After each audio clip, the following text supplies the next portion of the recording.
I did a video talking about having to fire your HR, and somebody didn't actually like it. One of my friends who's is a HR professional, and his view basically was the fact that sometimes when a HR is having to make that decision on who to hire, people actually they embellish their CVs, their resume with a lot of fictitious or half-truths. If you look at a football team, for example, you have like a coach. I remember when Mourinho was having issues with some of his players and his team in Chelsea at the time. I think it was Manchester United when he was coaching Man U. And at the end of the day, Mourinho was actually let go. He was let go not because he had a bad attitude or he wasn't giving his best. He was let go because he could not manage the resources that have been put under his control within the club. So on the basis of that, he was actually fired. So my thinking was, if footballers do a lot of crazy stuff and the coach gets fired for it, then what now happens, for example, within a company? The HR has been given that job to make sure they bring in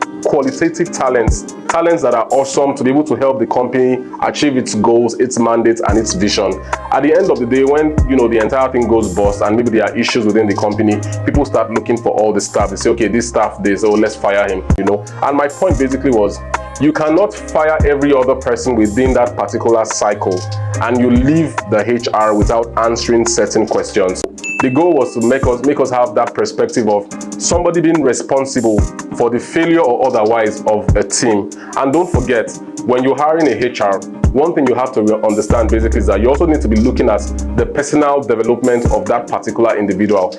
Is this person a level 2 leader? Is this person a level 5 leader, which is the highest of it all? Is this person a level 5 leader? Has the person mastered his own personal leadership? Is the person good at team management, organizational management? You have to look at a whole fulcrum of events to be sure that you actually have the right HR in place. Organizational management, you have to look at a whole fulcrum of events to be sure that you actually have the right HR in place.